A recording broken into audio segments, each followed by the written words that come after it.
नमस्ते प्रिय विद्यार्थियों। आज मैं आवेश कुमार आर्य जुगल किशोर इंटर कॉलेज गवां डिस्ट्रिक्ट संबल से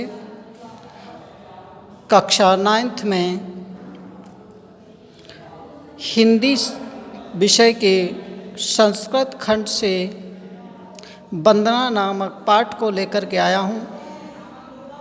आशा है आप इसे मेरे साथ उच्चारण करेंगे और अर्थ पर ध्यान देंगे।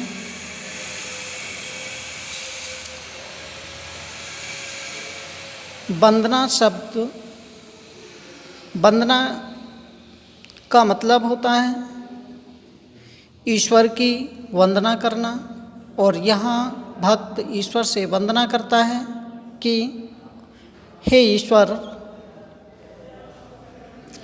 जो जो तुम्हारे अंदर गुण विद्यमान हैं वो सारे गुण मेरे अंदर भी धारण करो। तो इस संबंध में प्रथम मंत्र दिया गया है, ओम तेजो असि तेजोमयी धेहि वीर्यम असि वीर्यम मयि धेहि वलम असि वलम मयि धेहि ओजो असि ओजोमयि धेहि। इसका अर्थ देखेंगे। तेजो असि, तेजो असि मीन्स तेजः प्लस असि। तेजा मीन्स तेज स्वरूप, असि मीन्स हो। तो क्या हुआ? तेज स्वरूप हो। अब तेज स्वरूप कौन है? किसके लिए कहा गया? ईश्वर के लिए कहा गया कि तुम तेज स्वरूप हो। तेजो, उस तेज को, जो तुम्हारे अंदर तेज विद्यमान है, उस तेज को मई, मेरे अंदर, धेहि, धारण करो। अर्थात जो तेज तुम्हारे अंदर है, तेज तुम्हारे अंदर जो तेज है, वह तेज मेरे अंदर भी धारण करो, क्योंकि मैं भी उसी तेज स्वरूप हो जाऊं, जिससे मेरे अंदर भी किसी प्रकार की कोई बुराई न रहे।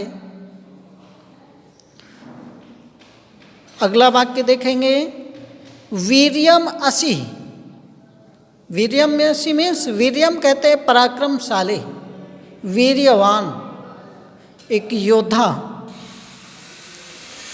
वीर्यम, उस वीर्य को, उस वीरता के भाव को मई, मेरे अंदर, धेहि, धारण करो। तो क्या कहा? तुम वीर्यवान हो, तुम पराक्रमशाली हो, और उस पराक्रम को भी मेरे अंदर भर दो। बलमसि वलमयि धेहि। आगे क्या कहा? वलम असि। बलम असि मीन्स तुम बलवान हो, असि मीन्स हो, वलम, उस बल को, जो तुम्हारे अंदर बल विद्यमान है, उस बल को मई, मेरे अंदर, धेहि, धारण करो। तुम उस बल को मेरे अंदर भी धारण करो, जो बल तुम्हारे अंदर है, अर्थात मैं भी तुम्हारे समान बलवान हो जाऊं। अगला वाक्य देखेंगे, ओजो असि ओजो मयि धेहि। ओजो असि मीन्स तुम ओज स्वरूप हो। ओज कहते हैं उत्साहवान। तुम क्या हो? उत्साहवान हो, तुम साहसी हो। और ओजह, उस ओज को, जो तुम्हारे अंदर ओज है, जो तुम्हारे अंदर उत्साह है, जो तुम्हारे अंदर साहस है, उस साहस को मई, मेरे अंदर, धेहि, धारण करो। उस साहस को मेरे अंदर भी धारण करो।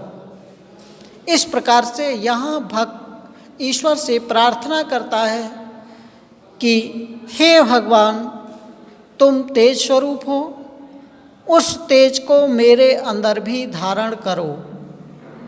तुम पराक्रमशाली हो, उस पराक्रम को भी मेरे अंदर धारण करो, अर्थात मैं भी तुम्हारे समान तेज स्वरूप पराक्रमशाली हो जाऊं।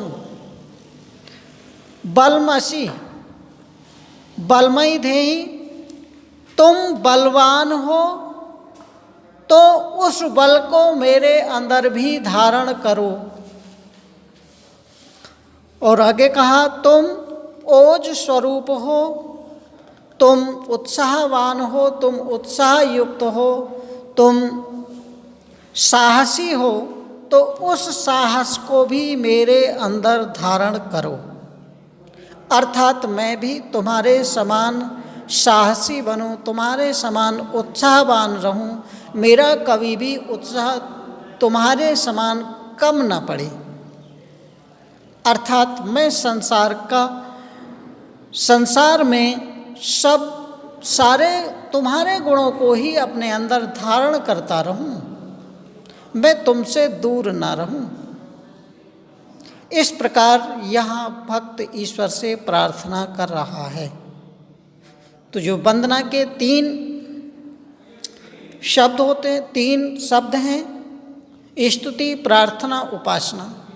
इसके जो प्रथम भाग है उसमें क्या है, उसमें स्तुति की गई कि तुम तेज स्वरूप हो, ये स्तुति भाग है। उस तेज को मेरे अंदर धारण करो, ये उसका प्रार्थना है। तो यहाँ ईश्वर ने उसी माध्यम से, ईश्वर से भक्त ने उसी माध्यम से प्रार्थना की है। अब अगला श्लोक देखेंगे। ओजो असतो मां सद्गमय, तमसो मां ज्योतिर्गमय, मृत्योर्मा अमृतम गमय। असतः, असत, असत मीन्स असत से, माँ मुझको, असत से मुझे, या असत से माँ मत, असत्य में मत, शद गमय, शद मीन्स अच्छे, गमय मीन्स मार्ग पर, गमय मीन्स ले चलो। यह कहने का भाव यह है कि मुझे असत्य से हटाकर सत्य की ओर ले चलो, मुझे असत्य से हटाकर सत्य की ओर ले चलो। तमसा मां ज्योतिर्गमय, तमसा कहा तमस, तमस कहा अंधकार के लिए, और अंधकार से हटाकर, अंधकार से हटाकर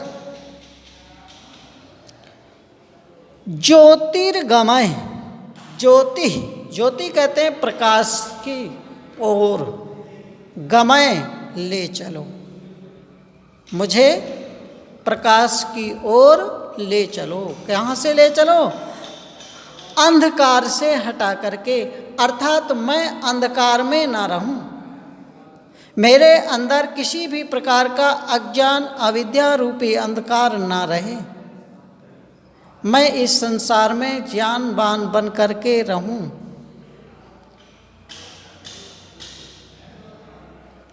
आगे कहा मृत्योर मां अमृतम गमय, मृत्यु और मृत्यु से हटा करके कहाँ ले चलो? अमृतम गमय, अमृत की ओर। मृत्यु से हटा करके मुझे किधर ले चलो? अमृत की ओर ले चलो, अर्थात मैं अमृत मैं रहूं, या मैं कभी भी मृत्यु को प्राप्त ना हूं। इस प्रकार से यहाँ भक्त ईश्वर से दूसरे मंत्र में प्रार्थना कर रहा है कि हे ईश्वर, मुझे असत्य से सत्य की ओर ले चलो, और अंधकार से प्रकाश की ओर ले चलो, और मृत्यु से अमृतत्व की ओर ले चलो। क्यों क्यों कह रहा है? क्योंकि ईश्वर क्या है? हमेशा असत से परे हैं, असत से दूर है, और जब ईश्वर असत से दूर है तो हम भी उस ईश्वर की संतान हैं। हम भी क्या हैं? उस ईश्वर की संतान हैं। तो अर्थात हम ईश्वर की संतान हैं, तो हम भी कहाँ? उस असत्य से दूर रहें, उस असत्य में कभी लिप्त ना रहें। ईश्वर क्या है? ज्ञानवान है, उसके अंदर लेश मात्र भी अंधकार नहीं है, तो हमारे अंदर भी वो लेश मात्र अंधकार ना हो। इसलिए कहा कि तुम अंधकार से प्रकाश की ओर ले चलो, अर्थात हम भी ज्ञानवान बने। आगे कहा हमें मृत्यु से हटाकर अमृत की ओर ले चलो। तो इसका भाव क्या है? इसका भाव है कि जब ईश्वर कभी भी मृत्यु को प्राप्त नहीं होता, तो हम भी उस ईश्वर की संतान हैं। अर्थात जब हम ईश्वर की संतान हैं तो हम भी मृत्यु को प्राप्त नहीं होने चाहिए, अर्थात हमारे अंदर कभी भी मृत्यु का भय नहीं होना चाहिए। इस प्रकार से इन दो मंत्रों में भक्त ने ईश्वर से जो प्रार्थना की है वो इस प्रकार है। अब अगला मंत्र लेते हैं। यतो यता समीह से, यतो यतः समीह से ततो नो अभयं कुरु शनः कुरु प्रजाभ्यो अभयं न पशुभ्य। आगे क्या कहा? यता यतः, यता यता मीन्स होता जिस जिस से, यह पंचमी का प्रयोग हुआ, पंचमी विभक्ति के एक वचन का रूप है यत। यत शब्द के पंचमी विभक्ति का रूप है यतः। तो जिस जिस से, समीह से तुम चाहते हो, ततः, तथा मीन्स उससे, ये तद का रूप है, तद का पंचमी का रूप है, उससे न अभयम कुरु, न मीन्स हमें, अभयम, अभयम कहा आ उपसर्ग है, भय शब्द में आ उपसर्ग जोड़ने से उसके अर्थ को परिवर्तित कर दिया गया है। तो अब यहाँ क्या हुआ? भयम, भय, और आ जोड़ देने से क्या हो गया? रहित, अर्थात भय से रहित, कुरु, करो। तो क्या कहा? जिस जिससे तुम चाहते हो उससे हमें निर्भय कर दो, अर्थात हम उससे कभी भी भय ना करें। किससे भय ना करें? जिससे तुम चाहते हो। कौन? ईश्वर चाहता है। और ईश्वर किससे चाहता है कि भय ना करें? यानी ईश्वर से हम डरें, लेकिन ईश्वर के अतिरिक्त और किसी से ना डरें। अर्थात मानने के लिए जो लोग गलत रास्ते पर चल रहे हैं उनसे कभी भी हम भय ना करें। शना कुरु प्रजाभ्य, शम न, शम मीन्स कल्याण करो, न हमारी, कुरु मीन्स करो, प्रजाभ्य प्रजा का के लिए, हमारी प्रजा के लिए कल्याण करो, हमारी प्रजाओं का कल्याण करो। अभयम न पशुभ्य, और हमें पशुओं से भय रहित कर दो, अर्थात हम कभी भी पशुओं से भय ना करें। तो क्या कहा? पूरे श्लोक का अर्थ देखेंगे एक बार। जिस जिससे तुम चाहते हो हम उससे कभी भी भय ना करें, अर्थात उससे भय रहित कर दो। हमारी प्रजा का कल्याण करो और हमें पशुओं से भय रहित कर दो। और पशु यहाँ किसके लिए कहा गया? पशु कहा गया अज्ञानी व्यक्तियों के लिए, अज्ञानी अविद्यावान व्यक्तियों के लिए। उनसे कहा गया कि हम उनसे कभी भी किसी प्रकार का भय ना करें।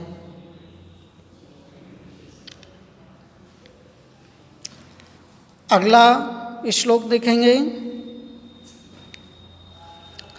नमो ब्राह्मणे त्वमेव प्रत्यक्षं ब्रह्मा असि,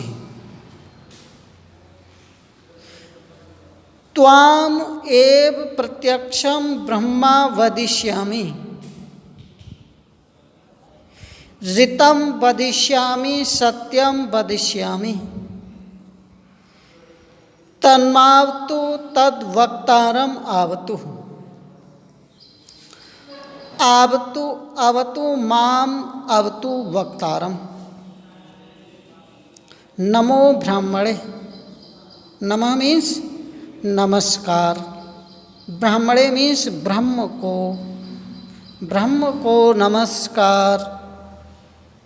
त्वमेव प्रत्यक्ष ब्रह्मा असि, त्वम एव, त्वम मीन्स तुम, एव मीन्स हो, ब्रह्मा असि, ब्रह्मा असि मीन्स ब्रह्मा हो, प्रत्यक्षम मीन्स प्रत्यक्ष रूप से। तो तुम क्या हो? प्रत्यक्ष रूप से ब्रह्म हो। त्वमेव प्रत्यक्षम ब्रह्मा वदिष्यामि, त्वाम एव, त्वाम मीन्स तुमको, एव मीन्स ही, प्रत्यक्ष मीन्स प्रत्यक्ष रूप से, ब्रह्मा वदिष्यामि, ब्रह्मा बोलूँगा, तुमको ही मैं ब्रह्म बोलूँगा। ऋतं वदिष्यामि, ऋतं मीन्स होता है यथा स्थिति को, ऋतं मीन्स यथा स्थिति को, वदिष्यामि कहूँगा, बोलूँगा, सत्यम वदिष्यामि, सत्य बोलूँगा,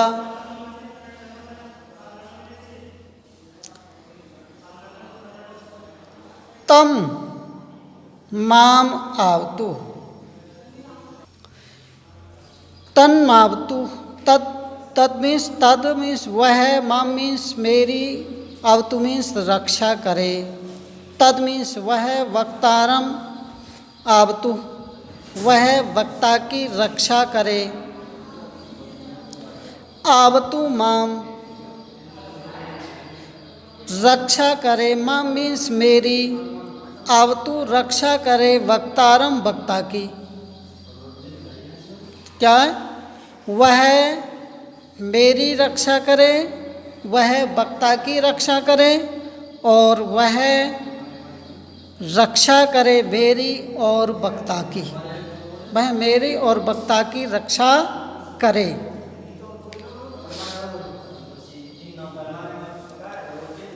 एक बार पूरे श्लोक का अर्थ देखेंगे। ब्राह्मण को नमस्कार, तुम ही प्रत्यक्ष रूप से ब्रह्म हो, तुम ही, तुमको ही प्रत्यक्ष रूप से ब्रह्म बोलूँगा, वास्तविक कहूँगा, सत्य कहूँगा, वह वक्ता की रक्षा करे, वह मेरी रक्षा करे, रक्षा करो मेरी और वक्ता की। इस प्रकार से इस श्लोक का अर्थ हुआ। अब अगला श्लोक देखेंगे। सत्यम व्रतम सत्यम परम त्रिसत्यम, सत्यस्य योनि निहितं च सत्ये, सत्य सत्यम जित सत्य नेत्रम, सत्यात्मकम त्वाम शरणम प्रापन्नः। सत्यम व्रतम, सत्यम मीन्स सत्य के, व्रतम मीन्स व्रत को, सत्य के आचरण को, सत्यम परम और सत्य के रहस्य को, त्रिसत्यम तीनों सत्यों को, तीनों सत्यों का मतलब है त्रिकाल सत्यों को, यानी भूत वर्तमान और भविष्य के सत्य को। सत्यस्य सत्य की, योनिम उत्पत्ति स्थान, निहितम निहित है, च सत्य सत्य में, यानी जिसने सत्य का व्रत लिया है, सत्य का आचरण किया है, जो सत्य से परे है, जिसने तीनों कालों में सत्य को जान लिया है, जिसका उत्पत्ति स्थान भी सत्य है और वह सत्य में ही निहित है। सत्यस्य सत्यम, और जो सत्यों का सत्य है, जित सत्य नेत्रम, और जो नेत्रों से परे वास्तविक सत्य है,